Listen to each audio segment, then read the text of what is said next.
নমস্কার, আমি মৌসুমী। শিলালিপিতে আপনাদের সবাইকে স্বাগত জানাই। যদি গল্প পাঠ ভালো লাগে তাহলে শেষে একটা লাইক দিয়ে যেতে ভুলবেন না। এখনো যারা আমার চ্যানেলটা সাবস্ক্রাইব করেননি তাদের সকলের কাছে আমার অনুরোধ, প্লিজ আমার চ্যানেলটা সাবস্ক্রাইব করে নেবেন। পাশে যে বেল নোটিফিকেশনটা আছে সেটা অবশ্যই প্রেস করে দেবেন। শুরু করছি সাহিত্যিক বলাইচাঁদ মুখোপাধ্যায়ের দ্বৈরথ। আজ উপন্যাসের প্রথম পর্ব। কাছারি বাড়ির সম্মুখে বিস্তৃত ময়দান।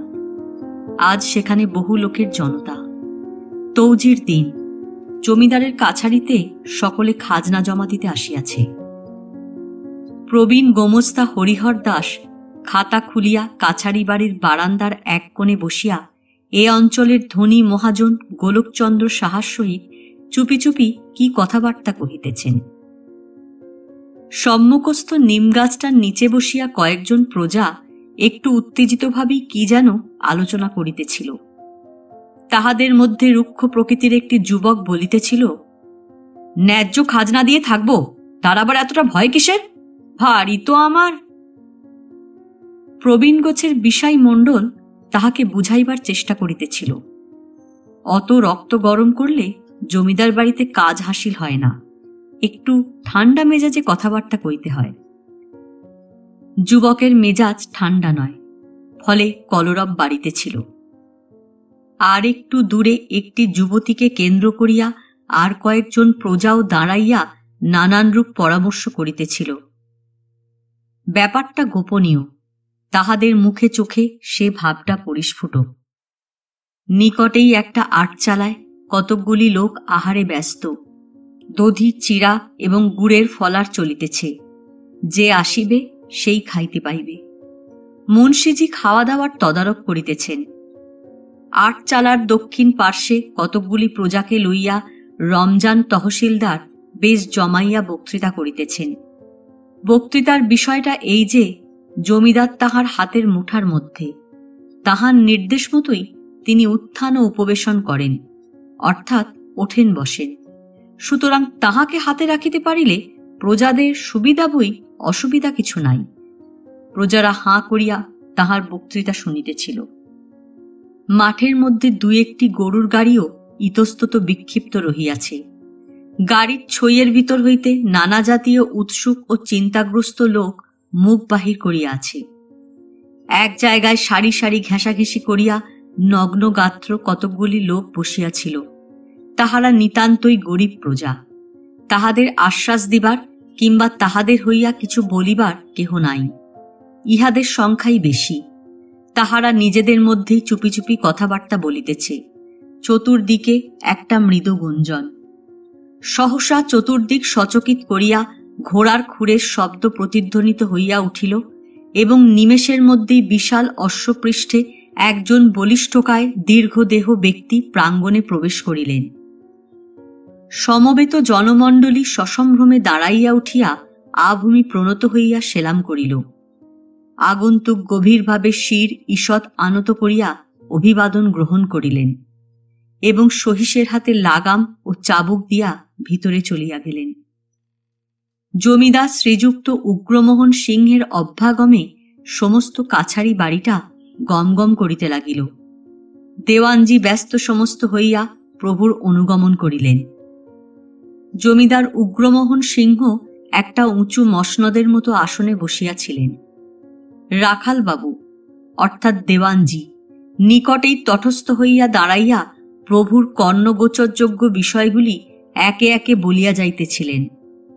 নিবিষ্ট চিত্তে সিংহ মহাশয় সব শুনিতেছিলেন। আদ্য পান্ত সব শুনিয়া তিনি আদেশ দিলেন, ডাকো তাকে। সেই রুক্ষ প্রকৃতির যুবকটি আসিয়া হাজির হইল। তাহাকে দেখিয়া উগ্রমোহনবাবু পৌরুষ কণ্ঠে জিজ্ঞাসা করিলেন, কি বলবার আছে তোর? বিধবার গায়ে হাত দিয়েছিস কেন? ছোকরা আমতা আমতা করিয়া কি খানিকটা বকিয়া গেল। উগ্রমোহন গর্জন করিয়া উঠিলেন, জুতিয়ে পিঠের চামড়া তুলে দেব, জানিস? এই মোহাব্বত খাঁ। সঙ্গে সঙ্গে সেলাম করিয়া লম্বা চওড়া চেহারা চাপ দাড়ি সমন্বিত মোহাব্বত খাঁ হাজির হইল। উগ্রমোহন হুকুম দিলেন, 25 জুতি লাগাও। কম্পিত কলেবর যুবককে লইয়া মোহাব্বত খাঁ চলিয়া গেল। তৎক্ষণাৎ উগ্রমোহন আবার আদেশ করিলেন, ওর বাপকে ডাক। বৃদ্ধ বিশাই মণ্ডল আসিয়া সেলাম করিয়া দাঁড়াইল। তোমরা আমার জমিদারি ছেড়ে 1 মাসের মধ্যে উঠে চলে যাও, আমার জমিদারিতে তোমাদের স্থান নেই। হুজুর, কিচ্ছু শুনতে চাই না আমি। 1 মাসের মধ্যে যদি তোমরা উঠে না যাও, ঘরে তোমাদের আগুন লাগিয়ে দেব। যাও। বিশাই চলিয়া গেল। উগ্রমোহন বলিলেন, ডাক সেই বিধবাকে। বিধবা আসিল ও তাহার সহিত তাহার দুঃসম্পর্কের এক ক্ষুল্লতাতও আসিলেন। ক্ষুল্লতাত যেমনই শুরু করিলেন, দোহাই হুজুর, আপনি হলেন আমাদের। অমনি উগ্রমোহন স্বপদদাপে বলিয়া উঠিলেন, চোপড়াও, কে তোমাকে আসতে বলেছে? এই কন হ্যায়?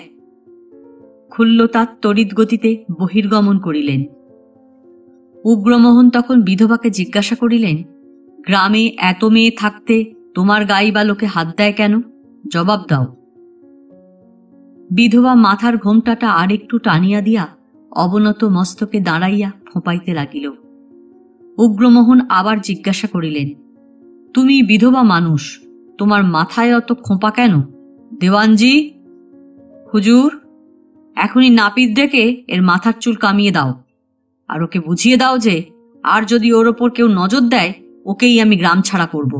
সব প্রজাদের তো আমি দূর করে দিতে পারি না। যাও। যে আজ্ঞা। বিধবাকে লইয়া দেওয়ানজি বাহিরে চলিয়া গেলেন। দেওয়ানজি ফিরিয়া আসিলে উগ্রমোহন জিজ্ঞাসা করিলেন, আজ আর কি কাজ আছে? আগে কতকগুলি গরিব সাঁওতাল প্রজা এসেছে, তারা নিবেদন করছে যে। রূঢ় কণ্ঠে উগ্রমোহন বলিয়া উঠিলেন, তাদের নিবেদন তোমার মুখ থেকে শুনতে চাই না। বুড়ো বয়সে ঘুষ খাচ্ছ নাকি? ডাকো তাদের। সেই নগ্নকায় প্রজার দল আসিয়া সেলাম করিয়া দাঁড়াইল। তাহাদের বক্তব্যটা উগ্রমোহন আগেই কি করিয়া যেন টের পাইয়াছিলেন। তাহাদের দেখিয়া বলিয়া উঠিলেন, খাজনাপত্তর কিছু আনিসনি তো? তাহারা কহিল যে অজ্ঞানী ফসলটা ভালো না হওয়ার দরুন তাহারা সম্পূর্ণ খাজনাটা আনিতে পারে নাই। হুজুর যদি অনুগ্রহ করেন এবং ভগবানের যদি কৃপা থাকে, আগামী বৈশাখীতে তাহারা বাকিটা শোধ করিয়া দিবে। আচ্ছা, এবার কিন্তু যদি শোধ দিতে না পারো, তখন আর কিছু শোনা হবে না। ইহা শুনিয়া একজন বৃদ্ধগোছের প্রজা প্রস্তাব করিল যে যদি তাহারা শোধ না দেয়, তাহা হইলে হুজুর যেন তাহাদের নিকট হইতে সুদ আদায় করিয়া লয়। উগ্রমোহন গর্জন করিয়া উঠিলেন, সুদ? বৈশাখীতে যদি না দাও, জুতো মেরে আদায় করে নেব। সুদের হিসেব করবার আমার সময় নেই। প্রজার দল চলিয়া গেল। দেওয়ানজিকে উগ্রমোহন জিজ্ঞাসা করিলেন, আর বাকি কি আছে? আগে গোলক শাহকে ডাকতে বলেছিলেন, সে এসেছে। ডাকো তাকে। গোলক শাহর নাম শুনিবা মাত্র উগ্রমোহনের মুখখানা ক্রোধে লাল হইয়া উঠিল। গোলক সাহা আসিল। গোলক সাহা এই অঞ্চলে তেজারতি কারবার করিয়া থাকে। তাহার নামে লোকের ভাতের হাঁড়ি ফাটিয়া যায়, এইরূপ জনশ্রুতি। তাহাকে দেখিয়া বোঝা দুঃসাধ্য যে সে যে কোনো মুহূর্তে লক্ষ টাকা বাহির করিয়া দিতে পারে। গোলক শাহর মাথায় কাঁচা পাকা চুল, মুখটি গোলক সদৃশ। ঘরে প্রবেশ করিয়া গোলক সাহা অত্যন্ত ভক্তিবরে ভূমিতে ললাটে স্পর্শ করাইয়া উগ্রমোহনকে প্রণাম করিল। কিন্তু প্রণাম করিয়া উঠিয়া দাঁড়াইতে না দাঁড়াইতেই উগ্রমোহন আসিয়া গোলক সাহার গণ্ড দেশে প্রচণ্ড এক চপেটাঘাত করিয়া বলিলেন, খুব বেশি টাকা হয়েছে না? গোলক শাহ টালটা সামলাইয়া গালে হাত বোলাইতে লাগিল। তর্জনী আস্ফালন করিয়া উগ্রমোহন বলিতে লাগিলেন, আজ এই দ্বিতীয়বার তোমাকে বলে দিচ্ছি, চন্দ্রকান্ত রায়কে তুমি টাকা ধার দিতে পারবে না। যদি দাও, মুশকিলে পড়ে যাবে। গোলক শাহ নয়নে অশ্রু আনিয়া বলিল, চন্দ্রকান্ত বাবু তো আপনারই সম্বন্ধী হুজুর, কি করে তার আদেশ অমান্য করি? উগ্রমোহন বলিলেন, তুমি আমার জমিদারিতে বাস করে আমার বিপক্ষ জমিদারকে টাকা দিতে পারবে না, তা সে আমার সম্বন্ধী হোক আর যেই হোক, বুঝলে? যাও, আবার যদি খবর পাই যে তুমি চন্দ্রকান্তকে টাকা দিয়েছ। হার কি দিতে পারি হুজুর? যাও। গোলক সাহা চলিয়া গেল। তাহার পর উগ্রমোহন দেওয়ানজিকে জিজ্ঞাসা করিলেন, চন্দ্রকান্তের নামে সেই ফৌজদারিটা দায়ের করে দিয়েছ তো? আগে হ্যাঁ। আসামি কাকে কাকে করা হয়েছে? চন্দ্রকান্ত বাবু, রামপীড়িত, অহংকার পাঁড়ে। আচ্ছা, আর কিছু কাজ বাকি রইল নাকি? আগে না, গোপাল পাশ করে এসেছে, আপনাকে প্রণাম করবে বলে বাইরে অপেক্ষা করছে। ডাকো। রাখালবাবুর জ্যেষ্ঠ পুত্র গোপাল আসিয়া প্রণাম করিল। উগ্রমোহনবাবু বলিলেন, বাহ, বেশ। দেওয়ানজি, গোপালকে আমাদের হাবেলির চিকিৎসক করে বাহাল করে নাও। গোপাল ডাক্তারি পাশ করিয়া আসিয়াছে। কাজকর্ম শেষ করিয়া জমিদার উগ্রমোহন সিংহ অশ্বারোহণে কাছারি ত্যাগ করিলেন। ধাবমান অশ্বটার দিকে সকলে সভয়ে চাহিয়া রহিল। প্রবল প্রতাপান্বিত জমিদার শ্রীযুক্ত উগ্রমোহন সিংহের দুর্জয় প্রতাপে বাঘে গরুতে এক ঘাটে জল খাইত না। তাহার কারণ এই যে, যদিও তাহার জমিদারিতে গরু যথেষ্ট ছিল, কিন্তু একটিও বাঘ ছিল না। সন্ধ্যা আসন্ন। পশ্চিম দিগন্তে মহা সমারোহে সূর্য অস্ত যাইতেছে। ছোট বড়, কালো সাদা, স্তর স্তূপ, সকল প্রকার মেঘেই অস্তগামী সূর্যের দীপ্ত প্রভাব। কেহই নিজের স্বাতন্ত্র্য রক্ষা করিতে পারিতেছে না।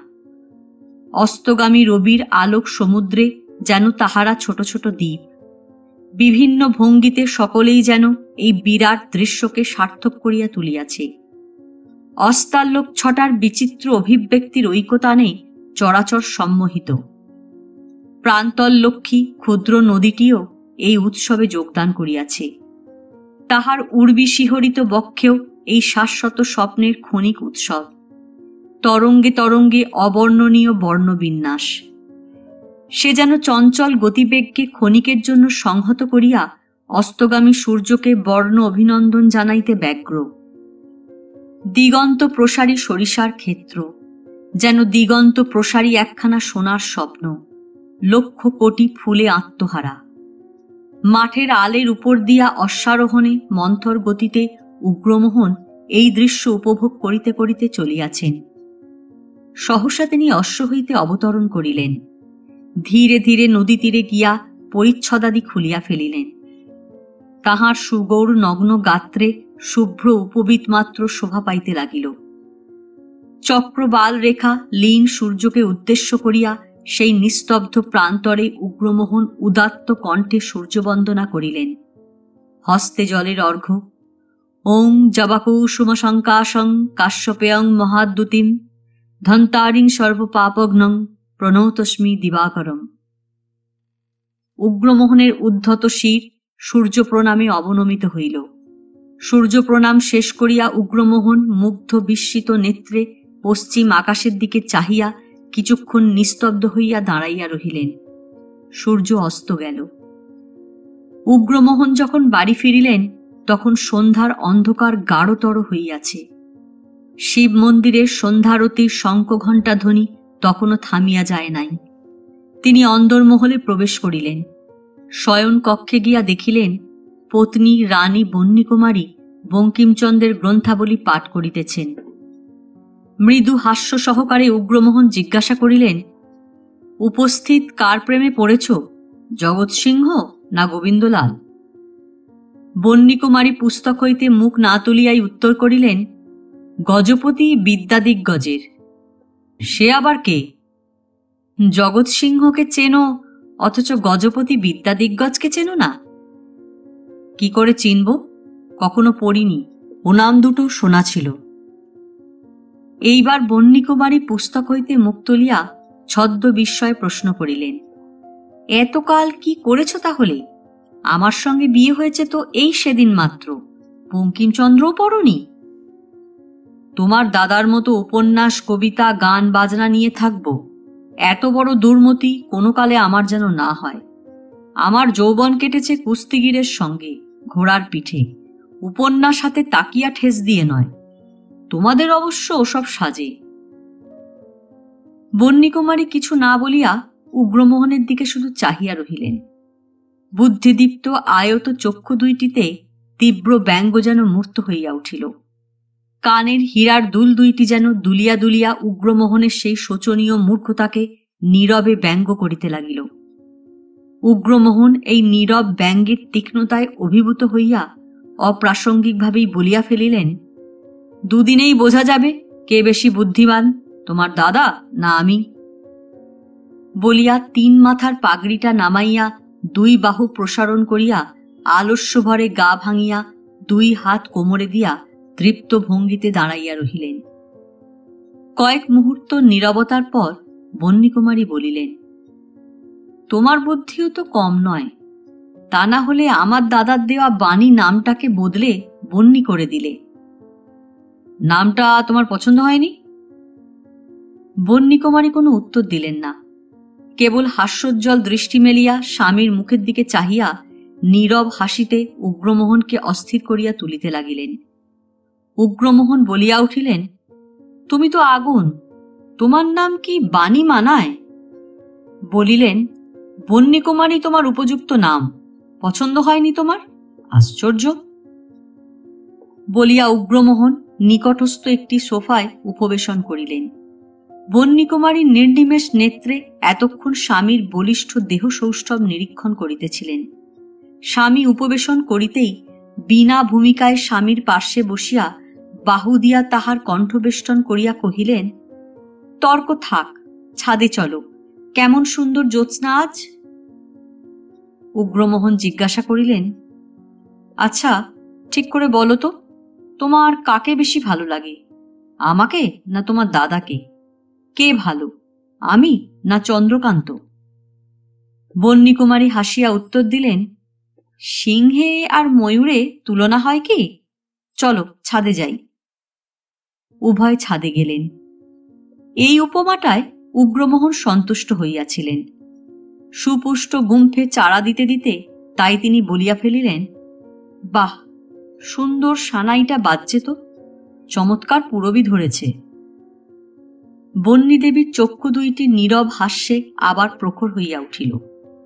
উগ্রমোহন পত্নীর চক্ষুর এই ভাষাময় বিদ্রুপ বুঝিতেন, তাই জিজ্ঞাসা করিলেন, কেন, পুরবী নয়? না, ইমন কল্যাণ। শুনিয়া উগ্রমোহন মনে মনে আবার দমিয়া গেলেন। এ বিষয়ে বন্যী যে সত্যই বেশি সমজদার এবং বন্যীর মানসিক এই উৎকর্ষের মূলে যে চন্দ্রকান্তের প্রভাব বিদ্যমান, তাহা অনুভব করিয়া উগ্রমোহন মনে মনে ক্ষুব্ধ হইলেন। কিছুক্ষণ উভয়ই নীরব। চতুর্দিক জ্যোৎস্নায় প্লাবিত। দূরে নহবতখানায় ইমন কল্যাণে সানাই বাজিতেছে। জ্যোৎস্না আকুল হইয়া উঠিয়াছে। সহসা বন্যীদেবী বলিয়া উঠিলেন, আমারই ভুল হয়েছিল, এই ইমন কল্যাণ নয়, পুরবী। উগ্রমোহন বলিলেন, তাই নাকি? এমন সময় নিচে শব্দ শোনা গেল, হুম ব্রো হুম ব্রো হুম ব্রো। উগ্রমোহন উঠিলেন, বলিলেন, চন্দ্রকান্তের পালকি এলো, যাই একটু দাবায় বসি। উভয় নিচে নামিয়া গেলেন।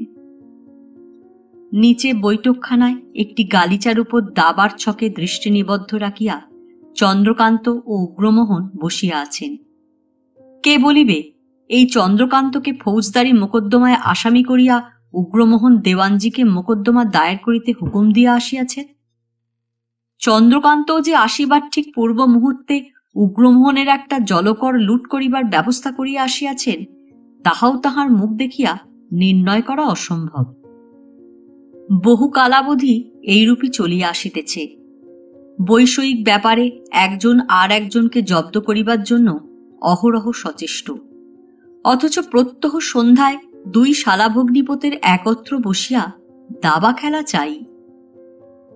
সন্ধ্যায় দাবার ছক লইয়া 2 জনে যখন বসেন, তখন তাহারা যেন পরম মিত্র। আজ পর্যন্ত কেহ কখনো সামনাসামনি বৈষয়িক ব্যাপার লইয়া আলোচনা করেন নাই। বৈষয়িক ব্যাপারের আলোচনা আদালতে হওয়াই সঙ্গত, বৈঠকখানায় নহে। যেমন দাবা খেলার আলোচনা বৈঠকখানাতেই শোভন, আদালতে নহে। ইহাই যেন উভয়ের মনোভাব।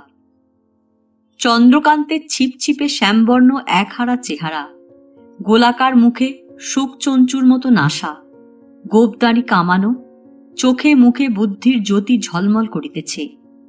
একজন চাকর 2টি রূপার গেলাসে করিয়া সিদ্ধি লইয়া আসিল। উভয়ে নীরবে তাহা নিঃশেষ করিয়া আবার দাবার ছকে মন দিলেন। ভৃত্য গেলাস লইয়া নিঃশব্দে চলিয়া গেল। সেদিন সকাল হইতে বাদল নামিয়াছে, সূর্যের দেখা নাই। সমস্ত আকাশ মেঘাচ্ছন্ন, আর্দ্র বাতাস বহিতেছে। পথে লোকজন নাই বলিলেই হয়। চন্দ্রকান্ত রায় নিজের খাস কামরায় বসিয়া রহিয়াছেন। চন্দ্রকান্ত রায় শৌখিন লোক, তাহার বসিবার ঘরটি তাহার নিজের রুচি অনুযায়ী সাজানো। টেবিল চেয়ার নাই।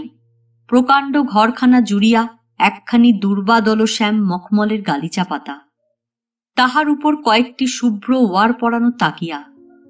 গালিচার মধ্যস্থলে প্রকাণ্ড একখানি রূপার পরাত, পরাতের উপর সুদৃশ্য একটি গড়গড়া মিনার কাজ করা। ঘরের কোণে একটি মেহগনি কাষ্ঠের তেপায়া এবং তেপায়ার উপর সোনারূপার কাজ করা একটি বড় ফুলদানি। ফুলদানিতে 3-4টি কেয়া ফুল দাঁড় করানো রহিয়াছে। ঘরের দেওয়াল পরিষ্কার চুনকাম করা, একখানিও ছবি নাই। সেতার, এসরাজ প্রভৃতি কয়েকটি বাদ্যযন্ত্র একটি কোণে ঠেসানো রহিয়াছে। চন্দ্রকান্ত তন্ময় হইয়া বসিয়া গান শুনিতেছিলেন। প্রিয় ওস্তাদ মিসিরজি তানপুরা হস্তে মিয়া মল্লার গান ধরিয়াছেন।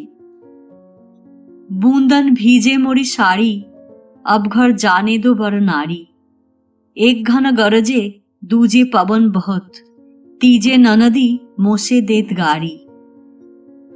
কৃষ্ণের কাছে রাধিকার এই মিনতি গানের সুরে সুরে যেন কাঁদিয়া ফিরিতেছে।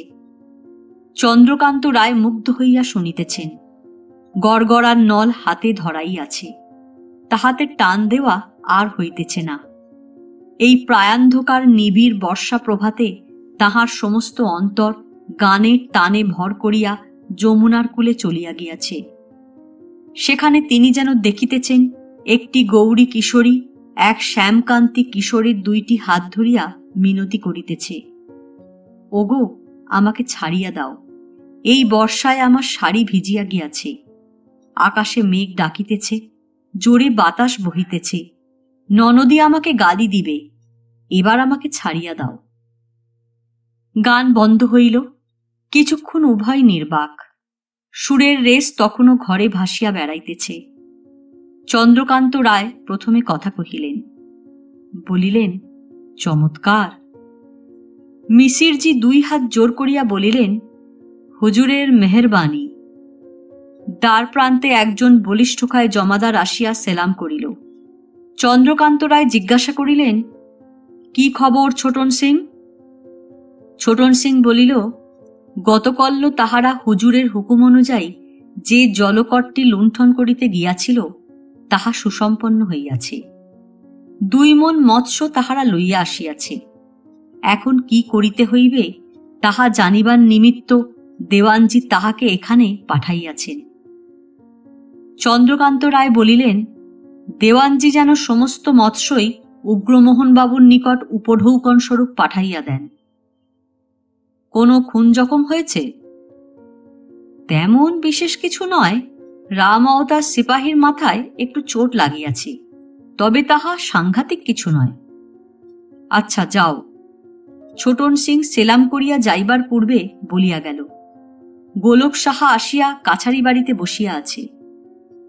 চন্দ্রকান্ত বলিলেন, এইখানে পাঠিয়ে দাও। মিসিরজি বলিলেন, হুজুর যদি হুকুম দেন তাহলে এবার উঠি, আমার স্নানাদি কিছুই এখনো সারা হয়নি। বলিলেন অবশ্য হিন্দিতে। আচ্ছা। মিসিরজি উঠিয়া গেলেন। গোলক সাহ প্রবেশ করিল এবং ভক্তিভরে প্রণাম করিয়া করজোড়ে দাঁড়াইয়া রহিল।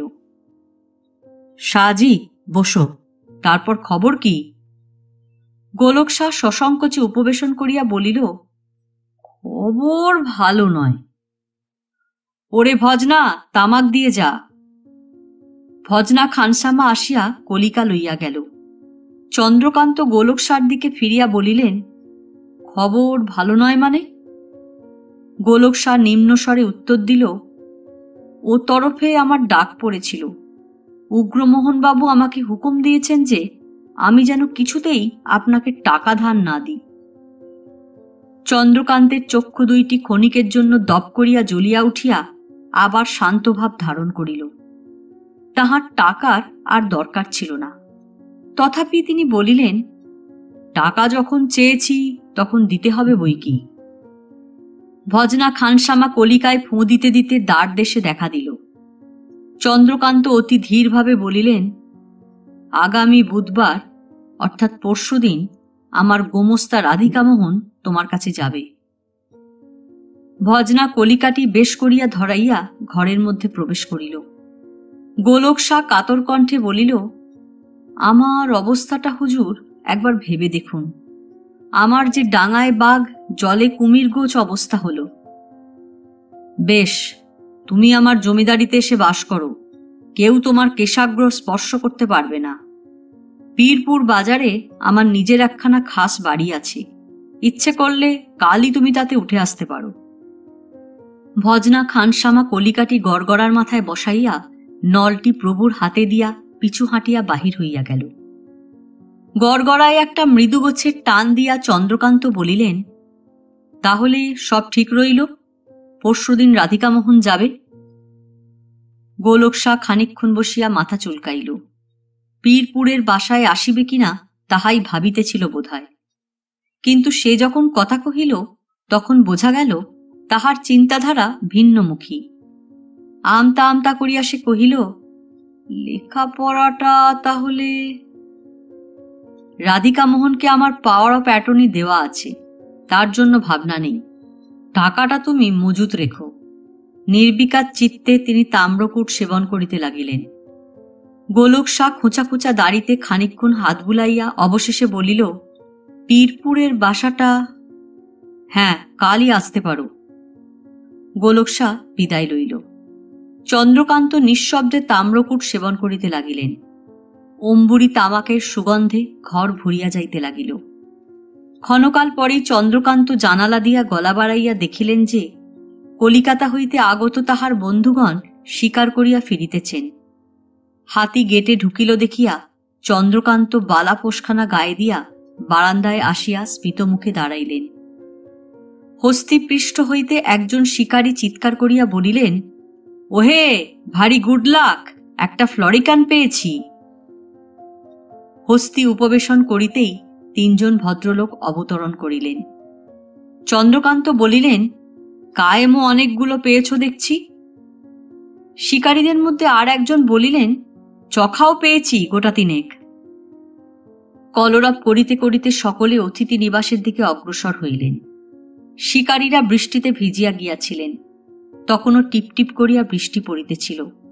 সে বৃষ্টিকে গ্রাহ্য না করিয়া চন্দ্রকান্ত বন্ধুদের সঙ্গে গল্প করিতে করিতে অগ্রসর হইতে লাগিলেন। ভজনা খানসামা ঊর্ধ্বশ্বাসে একটা ছাতা আনিয়া প্রভুর মাথায় ধরিতেই চন্দ্রকান্ত বলিলেন, থাক, দরকার নেই। অতিথি ভবনে উপস্থিত হইবা মাত্র দেখা গেল সেখানে অতিথিদের জন্য ধুমায়িত গরম চা প্রস্তুত, তাহার সঙ্গে গরম ফুলকো লুচি এবং গরম গরম মাছ ভাজা। তাড়াতাড়ি বেশ পরিবর্তন করিয়া সকলে প্রাতরাশে প্রবৃত্ত হইলেন। যখন শিকারের গল্প বেশ জমিয়া উঠিয়াছে, তখন একজন সিপাহী আসিয়া খবর দিল যে ম্যানেজারবাবু কোনো জরুরি দরকারে বাহিরে দাঁড়াইয়া আছেন। বাহিরে যাইতেই ম্যানেজারবাবু বলিলেন, রমেশবাবু বেলা 3টে নাগাদ ইনকোয়ারি করতে আসবেন। আচ্ছা বলিয়া চন্দ্রকান্ত ভিতরে চলিয়া গেলেন। রমেশবাবু ডেপুটি ম্যাজিস্ট্রেট। উগ্রমোহন সিংহ চন্দ্রকান্তবাবুকে আসামি করিয়া যে মকদ্দমা দায়ের করিয়াছেন তাহারই সম্বন্ধে তদন্ত করিতে আসিতেছেন। পূর্বেই এ খবর চন্দ্রকান্ত রায় জানিতেন, কিন্তু আপাত দৃষ্টিতে কেহই বলিতে পারিবে না যে তিনি আত্মরক্ষার বিশেষ কোনো চেষ্টা করিতেছেন। উপরন্তু তিনি কলিকাতায় নিমাইবাবুকে তার করিয়াছেন যেন তিনি অবিলম্বে সবান্ধবে আসিয়া উপস্থিত হন। এই সময়টা শিকার ভালো জুটিবে। নিমাইবাবু 2 জন বন্ধু লইয়া গতকল্য আসিয়া পৌঁছিয়াছেন। নিমাইবাবু চন্দ্রকান্তের সহপাঠী। 2 জনে কলিকাতায় এমএ পড়িতেন। আচ্ছা বলিয়া চন্দ্রকান্ত তো ভিতরে চলিয়া গেলেন। কিন্তু বিমূঢ় ম্যানেজার কমলাক্ষবাবু প্রভুর এত্রাদিশ ঔদাসীন্যের কারণ কিছুই অনুমান করতে না পারিয়া করতল দুইটি উল্টাইয়া চোখ মুখের ভঙ্গিতে নৈরাশ্য মিশ্রিত বিস্ময়ের ভাব প্রকাশ করিলেন এবং খানিকক্ষণ ইতস্তত করিয়া কাছারি বাড়িতে চলিয়া গেলেন। বেলা ৩টার সময় রমেশবাবু ডেপুটি আসিলেন। আসিয়াই তাহার নিমাইবাবুর সহিত দেখা হইয়া গেল। নিমাইবাবু রমেশের ভগ্নিপতি। আরে নিমাই যে, তুমি কোথা থেকে? গল্প জমিয়া উঠিল। চা খাবার গান বাজনা সহযোগে জিনিসটি আরও উপভোগ্য হইল। চন্দ্রকান্তবাবু হাস্যমুখে অতিথি সম্বর্ধনা করিতে লাগিলেন। বলা বাহুল্য, রমেশবাবু রিপোর্ট দিলেন চন্দ্রকান্ত রায় সম্পূর্ণ নির্দোষ। উগ্রমোহনের মামলা ফাঁসিয়া গেল। আজ এ পর্যন্তই। উপন্যাসের দ্বিতীয় পর্ব নিয়ে অন্যদিন আসব। গল্প পাঠ ভালো লাগলে লাইক শেয়ার কমেন্টস করতে ভুলবেন না। আজকের মতো নমস্কার।